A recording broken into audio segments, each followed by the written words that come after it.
Di daun yang ikut mengalir lembut, terbawa sungai ke ujung mata, dan aku mulai takut terbawa cinta, menghirup rindu yang sesakan dada. Jalanku hampa dan ku sentuh dia, terasa hangat oh di dalam hati. Ku pegang eratkan menghalangi waktu, tak menjual pergi.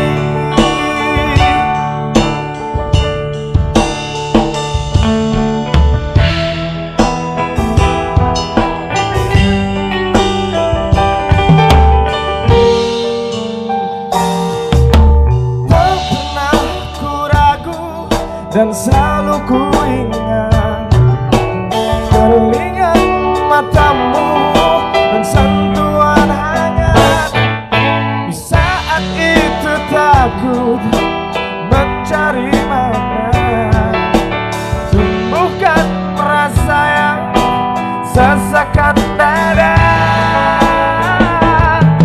Kau datang dan pergi, oh begitu saja. Apa adanya, mata terpejam dan hati menggumpal di ruang rindu kita bertemu.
Kau datang dan pergi, oh begitu saja. Semua ku terima apa adanya. Mata terpejam dan hati menggumbang di ruang rindu kita.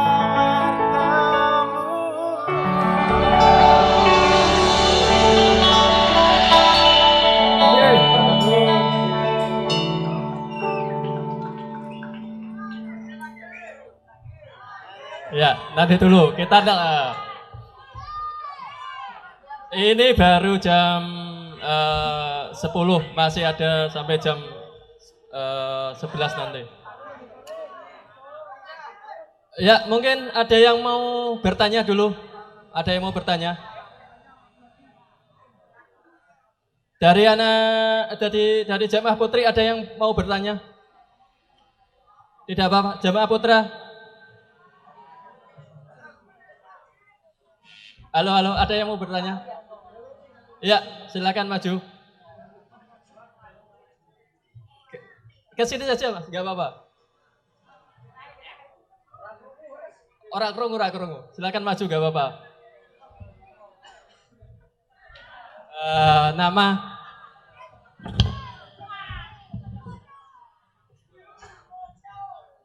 mau tanya Mas, kapan Leto membuat lagu religi lagi? Ditunggu secepatnya. Kalau bisa kolaborasi sama Gus Ipang ya.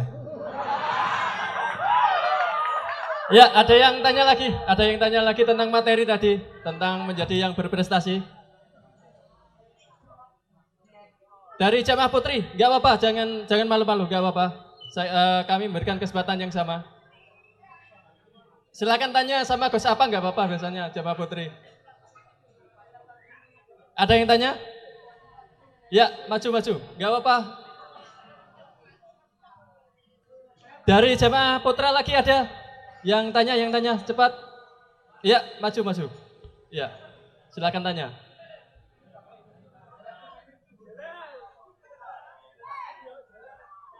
Saya mau tanya sama Mas Noe.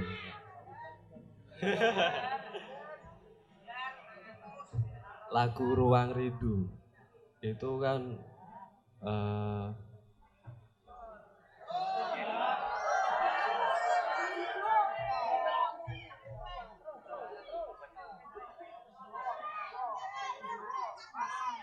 dapat menciptakan lagu Ruang Rindu itu kan sebenarnya itu kan lagunya kan dalam ya Mas.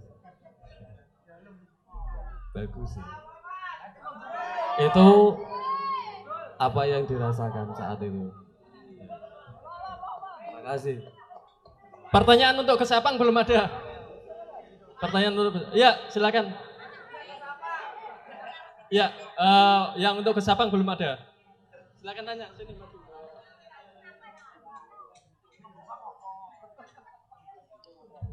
Nama saya Ainul Falah, saya dari Robayan, Kalinyamatan, Jepara.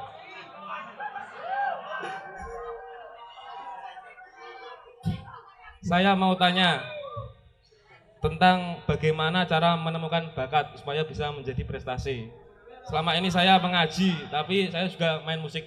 Tapi saya bingung bagaimana nanti bisa menjadi apa bakat saya yang terpendam itu. Terima kasih. Ya, 3 dulu saja ya. 3 dulu. Nanti setelah 3 ini Kang Apang, Gus Yusuf Juleha bisa. Oh, lagu lain saja. Ya, lagu lain nggak apa-apa. Setelah ini nanti Gus Apang akan menyanyikan sebuah lagu. Setelah itu kita tanya jawab lagi. Ya, yang pertama tadi Leto kapan mengeluarkan lagu religi. Yang kedua Ruang Rindu. Leto kok menciptakan sebuah lagu kok maknanya sangat dalam sekali. Bahkan saya kadang membaca di beberapa Facebook itu ada yang kadang ini kanggo wong pacaran, kanggo pacare. Ada yang mengatakan oh enggak ini untuk Tuhan. Ada yang mengatakan wah ini lagu musyrik iki ya, katanya sampai seperti itu. Kok sampai satu lagu bisa dimaknai menjadi apa ya? Ditafsiri sampai beberapa tafsir gitu loh. Itu seperti itu. Yang tadi yang ketiga menemukan bakat bagaimana? Matur nuwun. Asem. Oke, pertanyaan pertama tadi kapan mau sing takon? Masih mburi ya? Oke, kapan Leto bikin album religi? Album religi iki apa to? Terus terang saya bingung dengan industri yang mengkategorikan album religi dan album bukan religi. Karena itu jadi sangat menyempitkan Islam. Kalau hal-hal yang enggak berbau Tuhan bukan religi. Yang tidak menyebut Nabi Muhammad bukan religi. Enggak juga kok. Itu bagaimana kamu mengambilnya, bagaimana kamu menyerap informasinya dan memanfaatkan itu pada pertumbuhan dirimu. Kemarin kalau neng Twitter aku kemarin sempat ngomong gini, berbuatlah karena kamu pasti berguna, minimal jadi contoh buruk. Ngerti nggak maksud saya? Kamu berbuat sangat buruk sekalipun itu bisa mengandung arti religi. Karena kamu itu buruk, nggak akan saya lakukan, itu menjauhkan saya dari Tuhan. Kan menjadi mendekatkanmu pada Tuhan, dan itu punya arti religi. Oke, Paham ya maksud saya? Berarti religi itu bagaimana kamu mengambil, mengartikan sesuatu yang berefek pada dirimu. Dan menurut saya di dunia ini tidak ada apapun, benda apapun, barang apapun yang bisa kamu terima dengan indera yang punya arti secara dasar positif atau negatif. Kamu yang memberi arti dia positif atau negatif. Itu mendekatkanmu kepada Tuhan atau menjauhkanmu kepada Tuhan. Ngono wae. Tenan kuwi. Apa jadi bagaimana peso ki apik apa lek? Nah, nek nggo ngrajangi ya apik. Nek nggo ngetok kupingmu ya lek. Koreki apik apa lek? Nek nggo nyempet rokok ya apik nggo aku. Nek nggo ngobong omahmu ya lek. Nutuk ki apik apa lek? Nek nutuk ndasmu ya lek. Nek nutuk saron ya apik. Nah, sendal ki apik apa lek? Nek deleh sikil apik, deleh ndas ya lek. Peci ki apik apa lek? Nek nggo cewek ya lek. Nek deleh ndas ya apik. Nah, jadi ya, semua segala sesuatu itu mengandung positif dan negatif bagaimana kamu memperlakukannya. Apakah Leto album religi? Kita tidak pernah menyebutkan bikin album religi enggak. Sekalian saya sambung. Tapi apakah lagu Leto mengandung arti yang bisa dimaksudkan ke situ? Nanti saya buka, saya bedah ruang rindu nanti setelah ini. Setelah itu wis kejawab Mas yo. Nah, tadi kowe ndelok apa-apa ki iso religi. Ndelok tai wedhus kayak untuk bunder-bunder. Wah, itu tuh jadi saya tuh punya cerita, ya penting nih ini. Ada di desa saya kan kecilnya hidup di desa, ada salah satu tetangga yang stres karena nggak bisa menghidupi anaknya, nggak punya rezeki, dia cuman duduk di pinggir jalan sama stres Tuhan, piye to iki, ra iso ngapa-ngapa, terus dia lihat ada kambing jalan dan melek di belakangnya. Ada serindil. Apa jenenge? Apa jenenge nang kene? Oh, sing bunder-bunder kuwi to, tai wedhus kuwi, kaya kacang kuwi lho. Apa kacang? Ya. Terus dia punya ide. Nah, iki tak kanu wae iki. Tak apa jenenge? Tak bungkusi, tak dodol sebagai obat kuat ini. Akhirnya dia bungkusin ke pasar, dia jual sebagai obat kuat. Dan beli sama orang. Saya nggak ngomong itu perbuatan baik atau buruk, tapi minimal itu bisa menghidupi keluarganya pada momen itu, walaupun buruk juga perbuatannya. Tapi apapun yang kamu lihat bisa kamu manfaatkan sesuai dengan daya ciptamu. Wong Fir'aun aja bisa membawamu mendekat ke Tuhan ya. Jangan kayak Fir'aun gitu toh. Jadi baik buruk religi atau enggak itu tinggal bagaimana kamu mengambilnya. Nah, terus tadi loncat ke pertanyaan kedua. Ngomong? Oh, nanti ruang rindu dulu berarti. Nah, saya sambungkan ke sini. Ruang rindu itu lagu apa? Nah, saya begini, di konsep delay itu adalah begini. Ketika membuat lirik, kita tidak mau menjadi 100% dari arti lirik tersebut. Kita hanya 50%. Ada yang ini kayak senang-senang lagu. Membuat karya, membuat lirik itu ada beberapa cara. Ada cara yang berangkat dari makna, ada yang berangkat dari nuansa.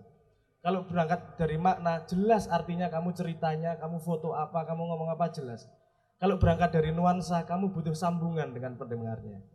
Ruang rindu kita di ruang lagi dipedot pacari yang misuh-misuh. Ruang rindu gundulmu kan kira di bojo lagi dipedot kan gitu. Jadi dia punya arti yang sangat berbeda-beda. Dia punya layer-layer arti yang berbeda. Kalau mau dia diartikan laki-laki kangen sama pacarnya, ya boleh, bisa. Kalau kamu nangkapnya segitu.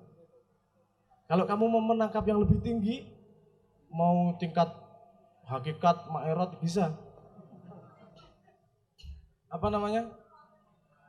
Ada yang pernah bertanya, kenapa saya memilih kata ruang rindu, bukan ruang cinta? Karena orang terbalik melihat cinta sama rindu. Dia pikir rindu itu datang dari cinta. Padahal cinta, jenis macam-macam cinta itu lahir dari kerinduan yang sejati kepada Yang Maha. Itu yang orang lupa. Anda lihat kerinduan pohon kepada Tuhan, makanya daunnya mencari cahaya. Kau menungso gatel atine kok ana sing kosong ya ning atiku, kok ana sing ra marai ayem ya. Itu kerinduan kepada Tuhan. Dia mencari jawaban itu dengan cinta-cinta yang terbatas. Maksudnya gini, kamu ketika kecil cintanya baru pada dirimu sendiri. Apa-apa wekku, lihat anak kecil. Apa-apa milikku, apa-apa kesenanganku, cinta yang paling kecil. Itu berangkat dari kerinduan kepada Tuhan. Nanti gede sedidik, saumurmu iki sing jomblo angkat tangan, jomblo angkat tangan, sapa iki? Oke. Sing jomblo karena pilihan angkat tangan. Ora ono. Sing jomblo karena rapayu angkat tangan. Oke ya. Tadi saya ngomong cinta, saya sambungin sama cinta sama rindu. Perasaan apa? Bukan perasaan, itu adalah sebuah konsep pemahaman. Saya mau takon tentang ruang rindu, Mas. Ndi mau sing takon? Ngrungokke lagi kira-kira iki. Tak jawab loh, Mas, pertanyaan. Nah, tentang ruang rindu, bukan perasaan seperti apa. Itu adalah sebuah konsep ketika berangkat. Deliverynya, nulisnya dibuat agar bisa macam-macam pengertiannya itu tadi. Nah, saya cerita pemahamannya seperti apa. Itu pemahaman akan cinta sama rindu. Kalau cinta itu selalu bergerak, kalau rindu itu selalu kepada yang maha. Aneh rasanya. Jadi cinta lahir dari rindu, bukan rindu datang dari cinta. Cinta itu menipu. Ya, gini ya. Cilik tadi cintanya sama diri sendiri. Apa-apa wekku, apa-apa wekku, apa-apa wekku. Kamu gede seumuran gini gini, wis mulai kenal mambu-mambu pacaran. Cintanya agak meluas sedikit. Aku cinta padamu. Seolah-olah kamu cinta sama orang lain. Padahal yang kamu harapkan adalah aku juga cinta sama kamu, Mas. Ya toh? Kamu sebenarnya mencintai dirimu sendiri melalui orang lain.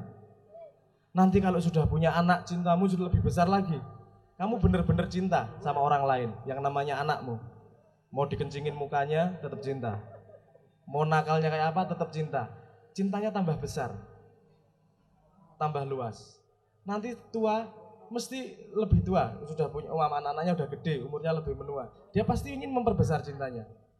Punya kumpulan solawatan, punya kumpulan fans sepak bola, punya kumpulan apa. Karena dia membutuhkan cinta yang lebih besar.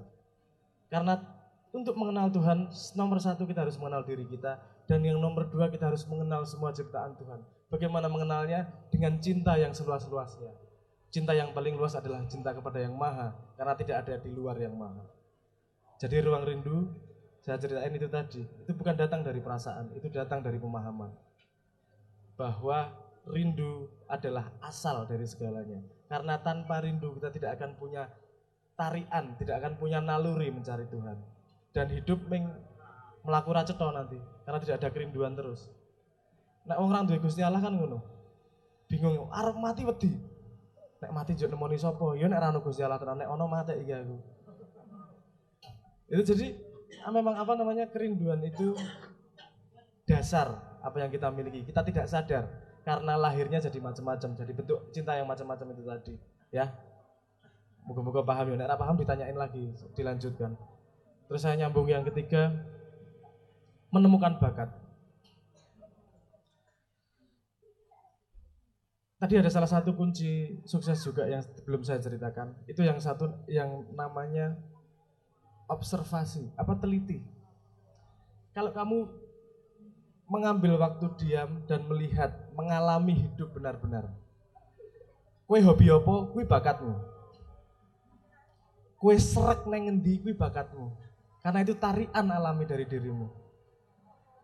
Apakah bakat itu mengandung potensi ekonomi? Nanti dulu ya. Tapi kita ngomong bakatmu. Kamu ketarik kemana? Itu pasti bakatmu. Kamu ketarik kemana? Itu pasti bakatmu. Bagaimana tinggal kamu mengasah bakatmu tersebut. Maksud saya observasi gini loh. Kamu lihat hal yang kecil-kecil, jangan pernah menyepelekan apapun. Kamu lihat, kalau gitar pakai tangan kanan, pakai tangan kiri. Kenapa fretnya beda? Jaraknya, kenapa kayunya beda, mainnya rasanya beda. Piano itu kecil-kecil seperti itu. Kalau kamu hobi, kamu melakukan, mendalami, dan kamu pengen sukses, kamu harus memperhatikan yang kecil-kecil. Gak harus yang aneh-aneh, harus yang kecil-kecil aja, yang kamu alami setiap hari, yang kamu anggap kamu sudah tahu. Tak takoni wis. Kowe iso tak kayak contoh ini. Observasi hal yang sangat kecil. Teliti. Kowe iso ngitung saka 0 tekan 100 ora? Jajal, 0, 1, 2, 3, 4, coba 0, 2, 4, terus sampai 100 bisa nggak? Tanya, saya kira-kira bisa nggak? Saya tanya nih, komentar aja, bisa? Mudah atau susah? Saya tanya, angka 9-nya ada berapa? Dari 0 sampai 100. Ini yang namanya observasi. Hal-hal yang sederhana, kamu anggap tahu. Orang merasa sudah tahu itu berbahaya. Karena dia tidak tahu nanti intisarinya. Gampang ini 0 sampai 100, kamu semua orang bisa, anak SD juga bisa. Saya tanya angka 9-nya berapa, ada yang bisa jawab nggak? Ada 9, 10. Maju. Berapa po? Kita workshop ini. Saya cuma pengen ngasih contoh aja. Maju. Ora apa-apa maju, guyon wae. Enggak apa-apa tau gini, guyon gini. Enggak apa-apa Mas ya. Tak kayak workshop gini. Maju. Ora apa-apa ya Allah, ora tak antemi. Enggak apa-apa maju. Ada 9. Ayo maju. Yang menjawab maju. Yos maju Mas, ora apa-apa. Santai wae maju. Kowe sing menemukan bakat to mau. Observasi kepada hal yang kecil. Jenengmu siapa Mas? Ainul Falah. Angka songone ono piro Mas? 11. Oke, 11. Mau sing ngomong songo, ono sing ngomong 10. Ini gampang loh, anak SD tahu loh ini. 0 sampai 100 anak SD tahu loh. Tapi hal yang kecil aja aku tanyain. 11 apa aja Mas? Ayo dihitung. 9, 19, 29, 39, 49, 59, 69, 79, 89, 90, 99, 91. Oh kurang. Salah Mas. Piro tadine? 12. Oh, 12.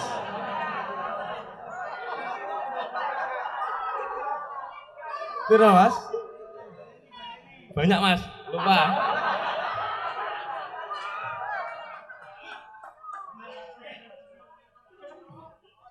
Jumlahnya 20. 9, 19, 29, 39, 49, 59, 69, 79, 89, 90, 91, 92, 93, 94, 95, 96, 97, 98, 99. Ya, sederhana, tapi jangan menyepelekan apapun. Oke, tepuk tangan dulu buat yang berani maju, luar biasa ini tadi. Oke Mas, apa jenenge? Nomor 1, sorry aku lu ngarep iki. Menemukan bakatmu, observasi yang kecil-kecil. Kamu suka ngapain, kamu gini, itu yang membuatmu unik. Kalau kamu nggak unik, kamu cuma sama yang lain. Nanti nggak kelihatan berbeda, nggak kelihatan original. Ya, yang kecil-kecil gitu loh. Tahu ya contoh saya tadi. Dan satu lagi, selain kamu harus observasi, kamu harus hati-hati sama yang kamu dengar. Sama yang informasi masuk, kamu harus hati-hati benar-benar. Jangan gampang percaya. Kamu dengerin, kamu tampung, kamu olah baru. Kalau benar kamu percaya atau kamu keluar dengan versimu sendiri. Saat durung tak kayak pertanyaan meneh siji. Misalnya lampu kayak, pirang watt kayak lampunya. Ini hati-hati dengan informasi. Kayak berapa watt kira-kira? 11. Kira-kira pirang watt kayak? 1000 watt. Oke lah 1000 watt. Katakanlah itu 1000 watt. Kalau lampunya itu hidup terus, sama hidup nyala gitu, listriknya banyak mana nyedotnya?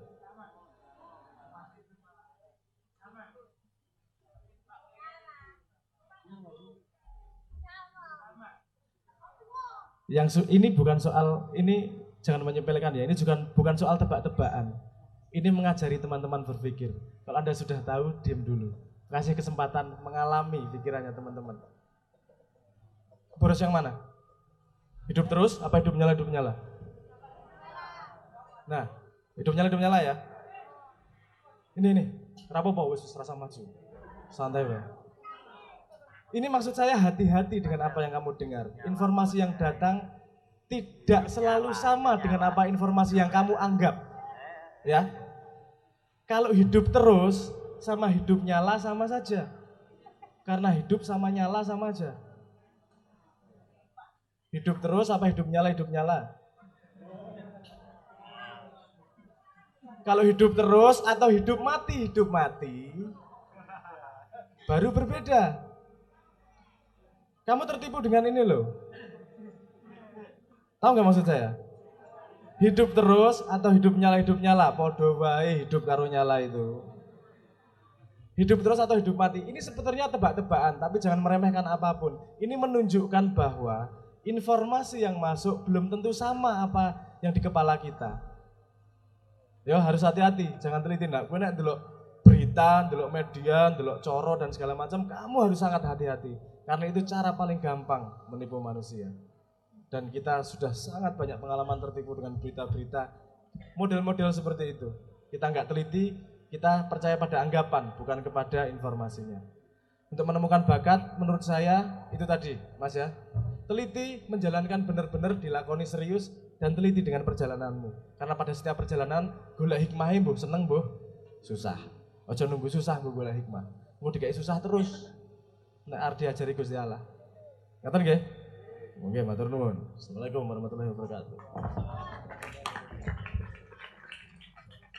Monggo Gus Apang, satu lagu.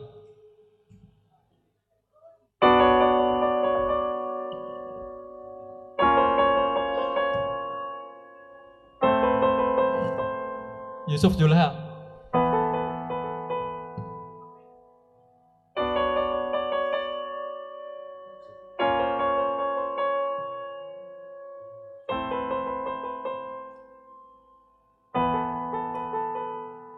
Sebuah kisah cinta yang terindah dalam kitab suci, cinta seorang hamba dan rasa cinta sang permaisuri.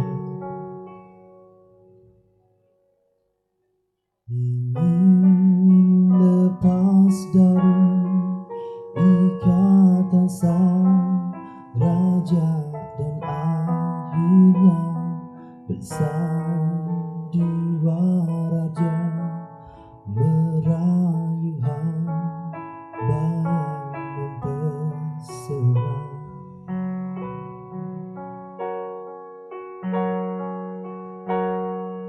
Tuhan takdirkan rasa cinta di hati mereka dan sabar menanti mereka terpisah sementara hingga di akhir cerita Tuhan satukan mereka penuh syukur dan bahagia mereka hidup bersama.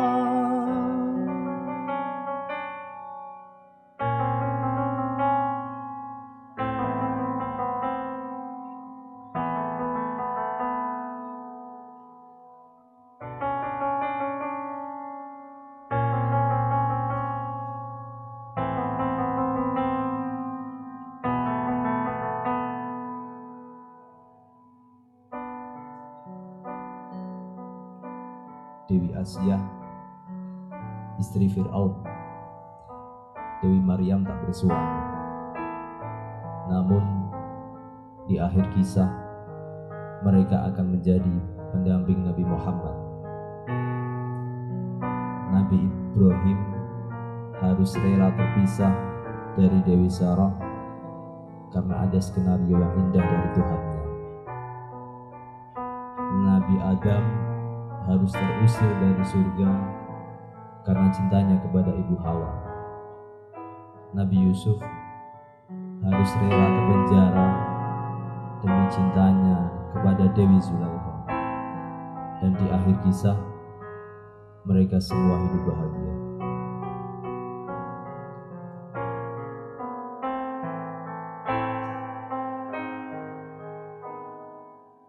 Berkah mereka semoga kau terlepas darinya dan sabar menanti semoga Tuhan satukan kita hingga di akhir cerita Tuhan satukan mereka penuh syukur dan bahagia mereka hidup bersama. Begitupun cinta kita harus terpisah semua. sekarang. Semoga di akhir cerita Tuhan satukan kita.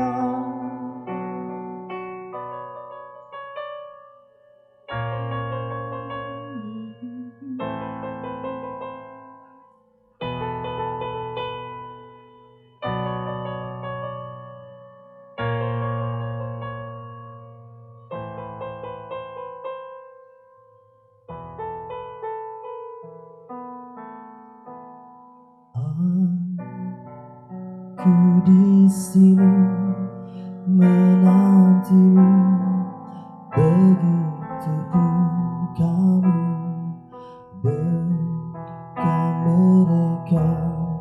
Tuhan satukan aku dan kamu.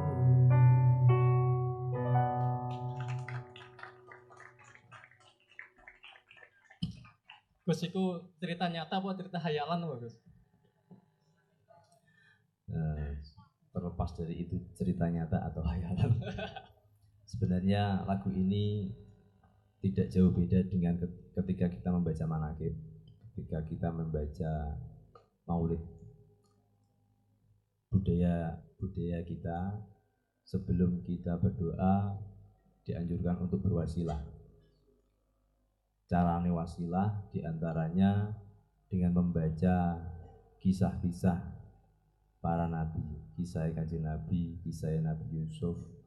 Seperti ketika ada ibu hamil pas mitoni, mitoni sebelum berdoa dibacakan surah Yusuf, ben gantengnya kayak Nabi Yusuf, ben kisah cintane seindah Nabi Yusuf.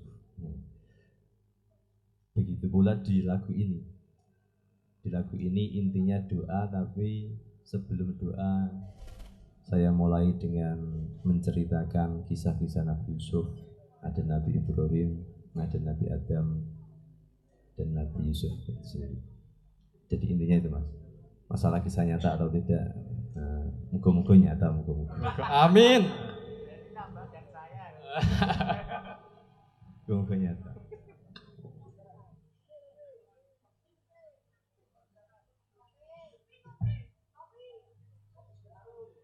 Assalamualaikum warahmatullahi wabarakatuh. Langsung ditodong mic ini kok.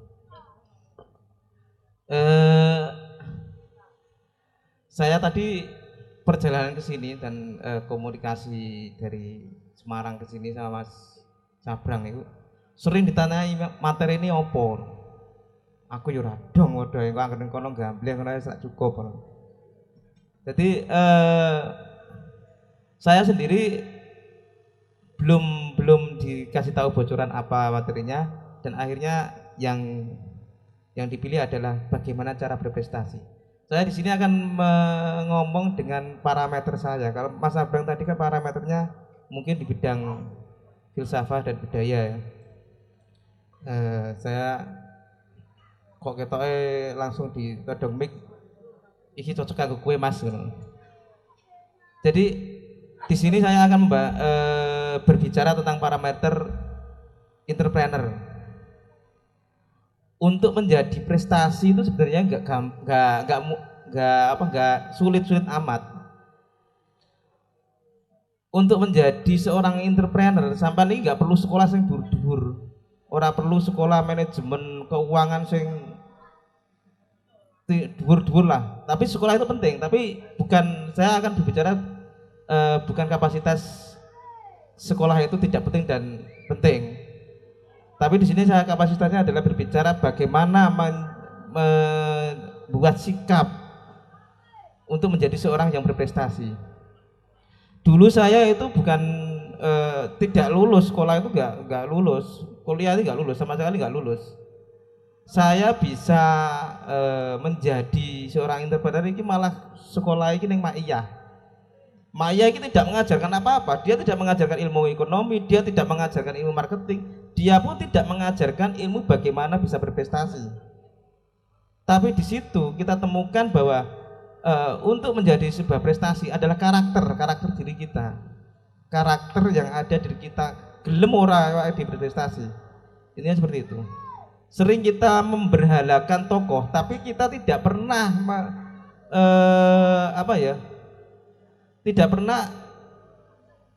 tidak pernah mau tahu bagaimana tokoh itu bisa berhasil. Sering kita nonton motivator bahwa kesempatan tidak akan datang 2 kali. Itu bohong. Kesempatan akan datang berkali-kali melalui pintu yang berbeda. Begitu juga cinta.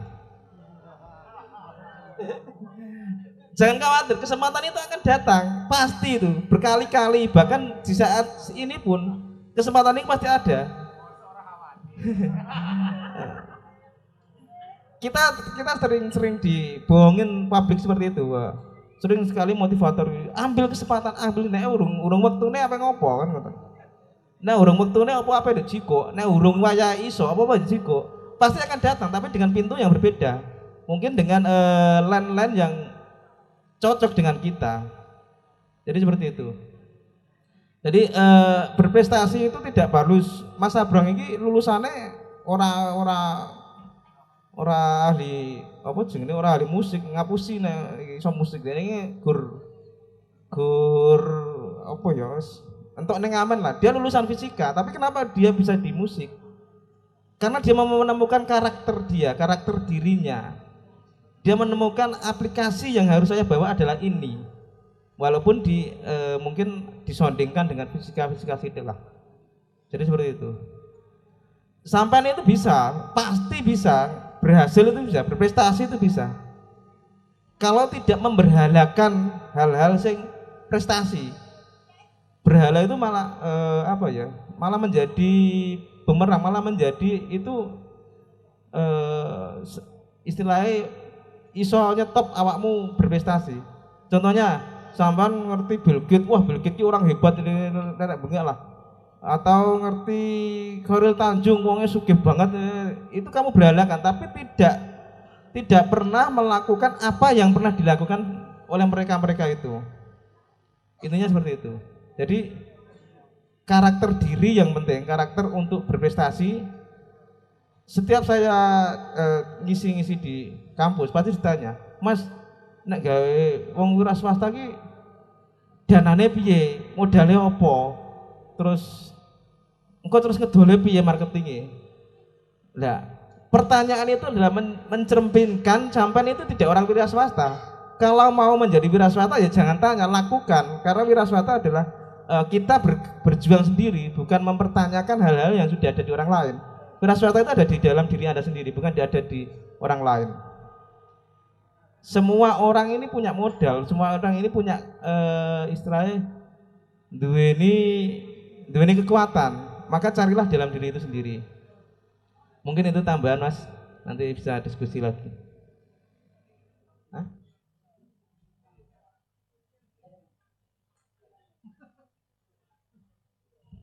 Aku kan ngopo.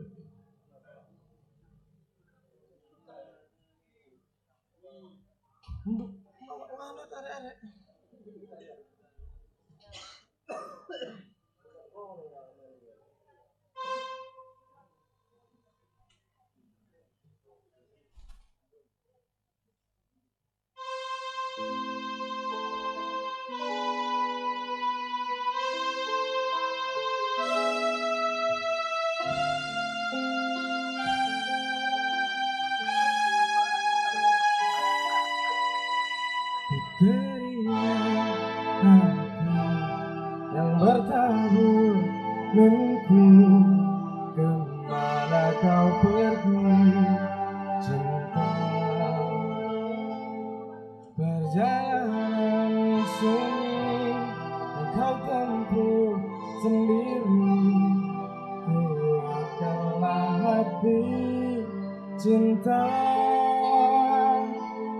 ingatkan kau kepada embun pagi bersahaja yang menemanimu sebelum cahaya, ingatkan kau kepada angin yang berembus mesra akan membalaimu cinta, kekuatan hati yang berpegang janji, genggamlah tanganku cinta. Ku tak akan pergi meninggalkanmu sendiri, temani hatimu cinta.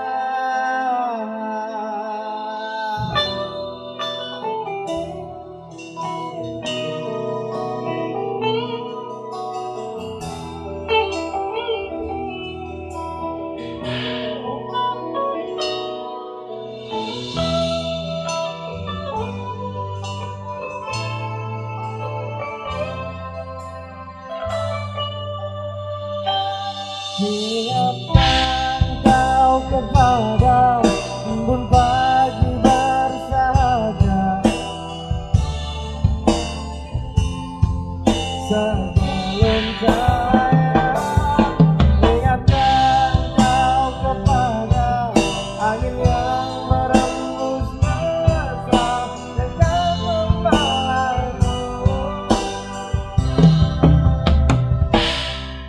Keringat hati yang bertabur mimpi, kemana kau pergi cinta?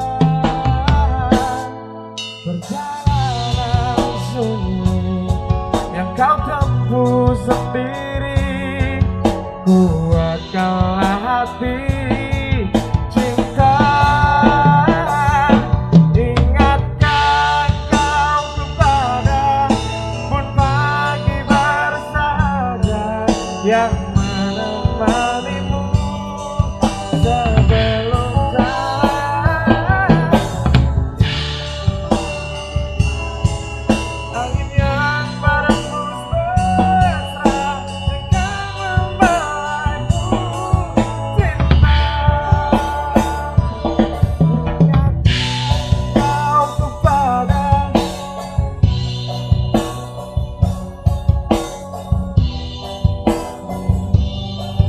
sebelum cahaya. Ingatkan kau kepada angin yang merembus mesra dan kau membawaimu cinta.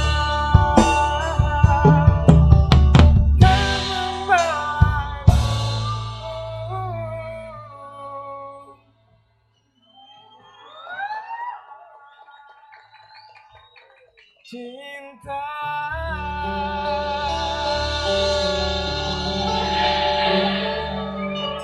Iya,